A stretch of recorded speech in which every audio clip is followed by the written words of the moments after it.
Most people who could benefit from a scholarship never apply for one. Not because they are not good enough.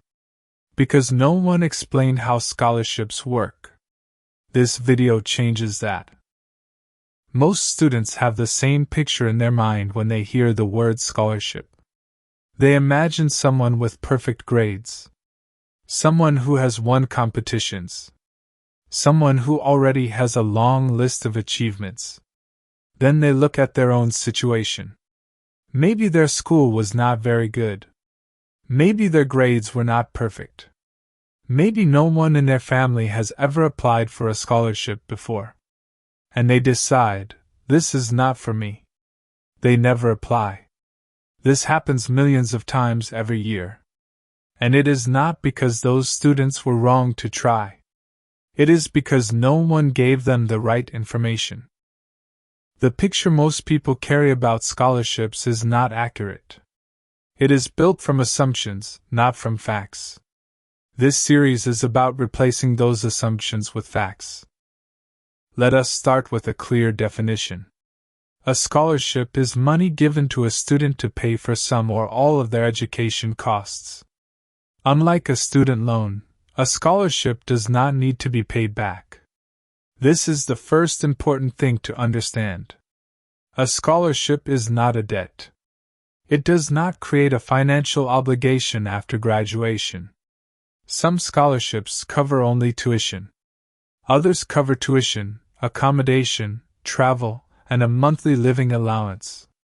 The full package varies by program. But the principle is the same. The money is a gift to support your education. The second important thing to understand is this: someone decided to create that gift. They decided what kind of student should receive it. They had a specific reason. Understanding that reason is the most powerful tool you have as an applicant. Scholarships are not given because funders feel sorry for students. They are investments. The funder expects something in return, not money, but outcomes. Understanding what outcome each funder wants is how you identify which scholarships you are most likely to receive. Let us look at the main types of funders. Governments create scholarship programs to achieve national or international goals. A government that needs more doctors will fund medical scholarships. A government that wants more engineers will fund engineering scholarships. Some governments fund scholarships for students from other countries. The goal is to build positive relationships between nations and to develop future leaders who are familiar with the funding country's institutions and values. 3 well-known examples of this type are the Fulbright Program, funded by the United States government, the Chevening Scholarships, funded by the United Kingdom government, and the DAD Scholarships, funded by the German government. None of these programs require the applicant to come from a wealthy family. What they look for is potential, a clear goal, and the ability to contribute to something larger than personal success. This is a critical distinction. Wealth is not the criterion. Purpose is. Universities operate in a competitive environment. They compete to attract talented students, skilled researchers, and respected faculty. A scholarship is one of their most effective tools. When a university offers a scholarship, it is not performing charity. It is making a strategic decision. A talented student from a developing country brings a different perspective to a classroom. They contribute to research projects. They improve the diversity and the international reputation of the institution. The university gains as much as the student does. This changes how you should think about applying. You are not asking for help. You are presenting yourself as someone who can contribute to what the university is trying to build. Companies fund scholarships for different reasons. Some want to identify talented students in their field early, before those students graduate. A technology company might fund computer science scholarships to build a relationship with future employees. Others fund scholarships to meet their corporate social responsibility commitments. They are required by policy or public expectation to invest in education. Some do it to strengthen their relationship with government institutions or with the public. When a company funds a scholarship, the student who applies is seen as a future professional and a potential contributor to that company's work. Many scholarships are created by individuals who achieve success and want to give back. A person who studied abroad with financial help might create a scholarship for students from their home city. A family might create a scholarship in memory of a relative who valued education. Foundations often have a specific mission. They fund scholarships to address a specific problem: too few women in engineering, too few students from rural areas reaching university, too few professionals in a specific field in a specific region. These scholarships are often very targeted. And because they are targeted, many eligible students never know they exist. This is an information gap, not a merit gap. Scholarships exist beyond Europe and North America that most scholarship guides never mention. Most conversations about scholarships focus on programs from the United States, the United Kingdom, and Germany. These are real programs. But they are not the only options. There is a large and under-discussed world of scholarship programs funded by governments and universities in Asia, the Middle East, Africa, and South America. Many of these programs have fewer applicants. Some are easier to access. And several do not require IELTS or TOEFL at all. Here is a brief overview of such programs. The Chinese government funds one of the largest international scholarship programs in the world through an organization called the China Scholarship Council, commonly known as the CSC. This scholarship covers tuition, accommodation, a monthly living stipend, and medical insurance. Programs are available in 2 languages. If you choose a Chinese medium program, you will need to demonstrate Chinese language ability, not English ability. The required test is called the HSK, which is a Chinese proficiency test. IELTS and TOEFL are not required for these programs. English medium programs are also available at many Chinese universities. For those programs, some universities accept applicants without a standardized English test score if previous study was conducted in English. The volume of available places is large. Applications go through Chinese embassies in most countries. You can access the application through the official portal shown on the screen. Türkiye Bursları is the Turkish government scholarship program. It is one of the most generous fully funded programs available to international students. It covers tuition, accommodation, a monthly stipend, health insurance, and one-way travel costs. IELTS and TOEFL are not required. The scholarship is open at undergraduate, master's, and doctoral level. Before starting your academic program, the Turkish government provides a free Turkish language course for all recipients. The application is completed entirely online. Please follow the web address shown on the slide. The Taiwan International Cooperation and Development Fund offers full scholarships for students from partner countries. The scholarship covers tuition, accommodation, a monthly stipend, health insurance, and return travel costs.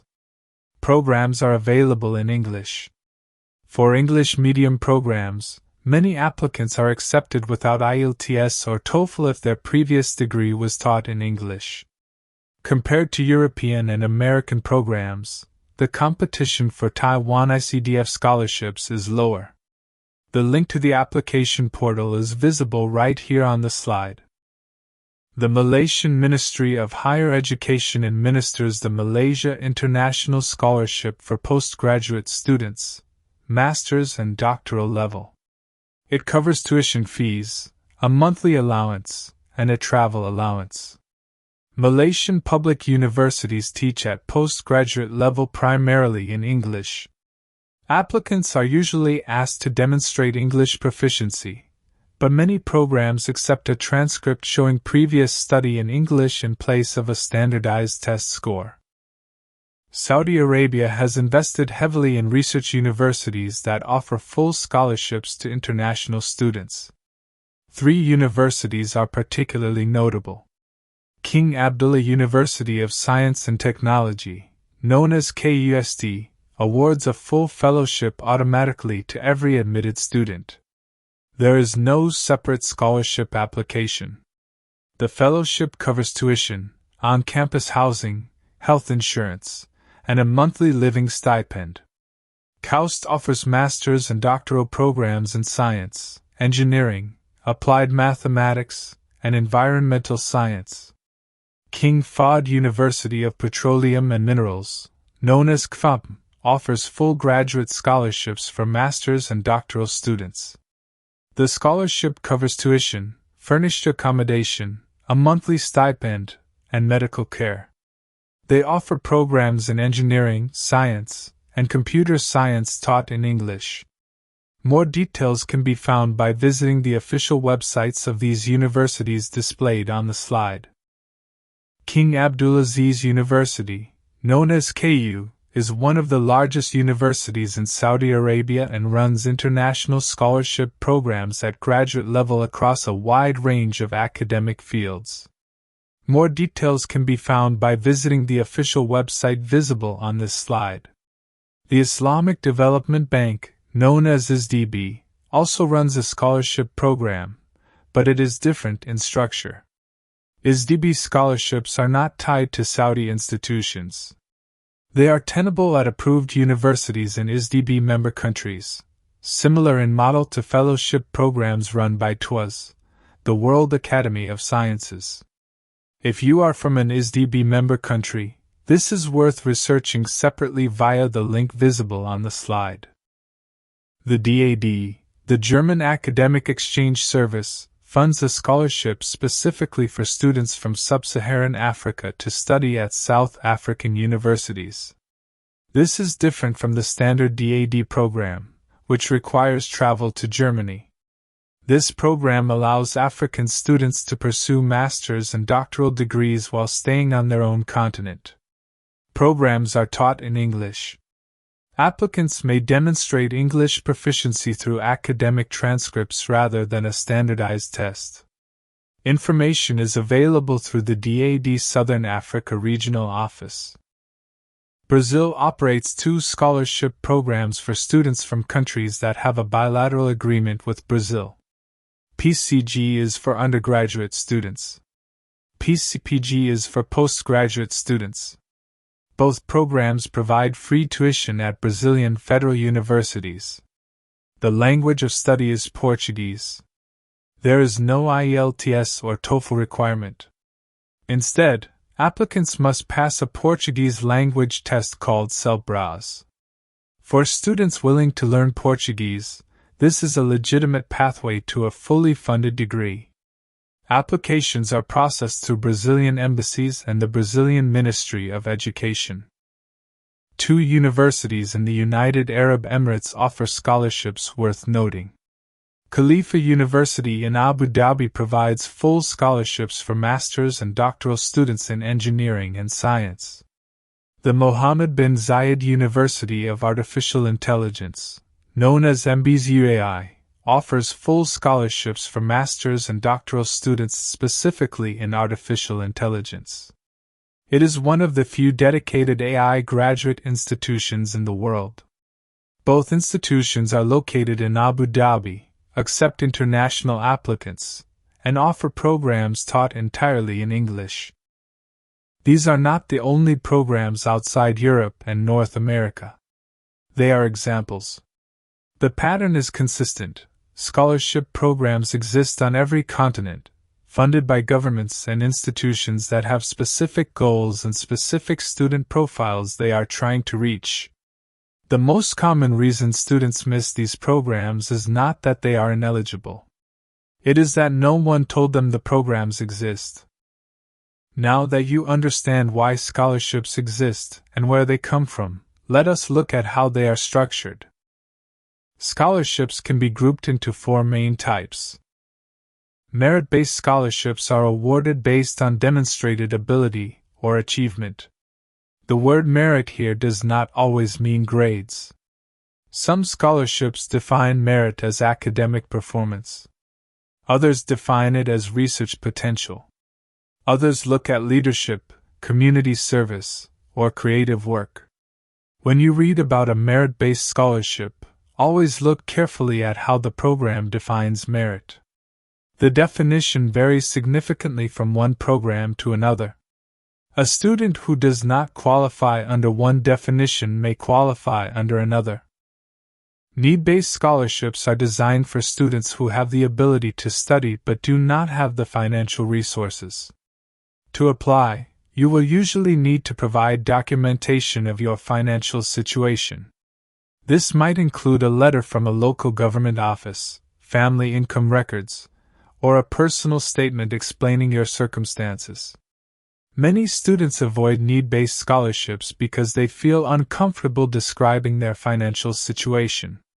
This is understandable.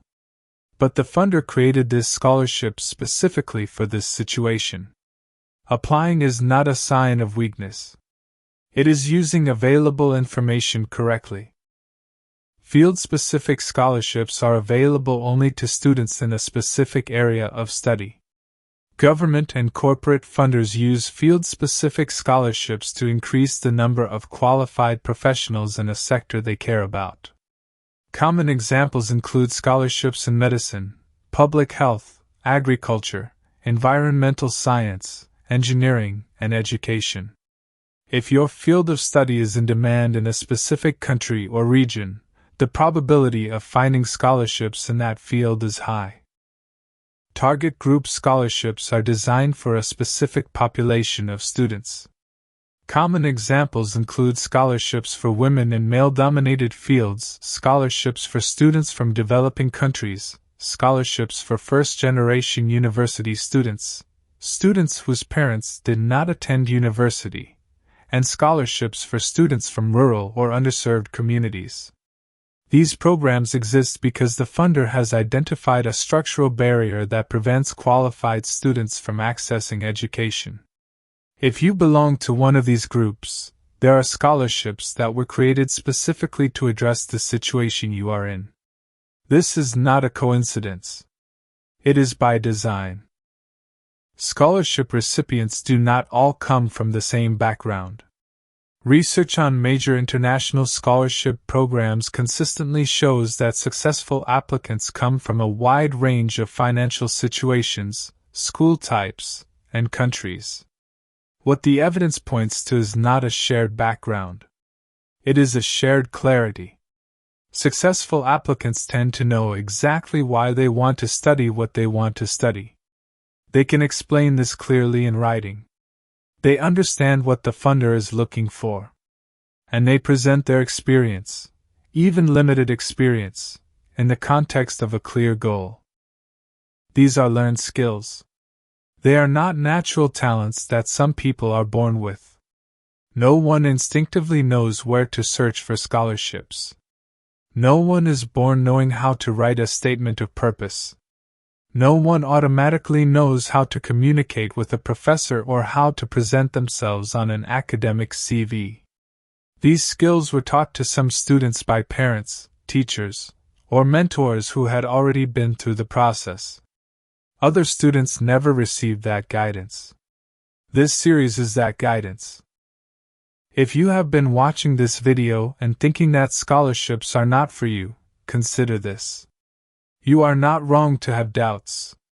Doubts come from a real experience of limited information and limited support. That experience is valid. But doubt based on missing information is not the same as doubt based on fact. The fact is, scholarships exist across many fields, many countries, and many levels of study. Many were created specifically for students in situations similar to yours. Many go unclaimed each year because the right students did not know they existed. Your task is not to be perfect. Your task is to understand what each scholarship requires, assess whether your background and goals match those requirements, and present yourself honestly and clearly. That is a process. It can be learned. That is what this series teaches. This has been the first video in the series. Your opportunity starts here. In the next video, we will look at where to find legitimate scholarships, specific databases, government portals, and university pages where real opportunities are listed. Subscribe if you would like more videos like this one. This is Focal Wisdom. Until the next one.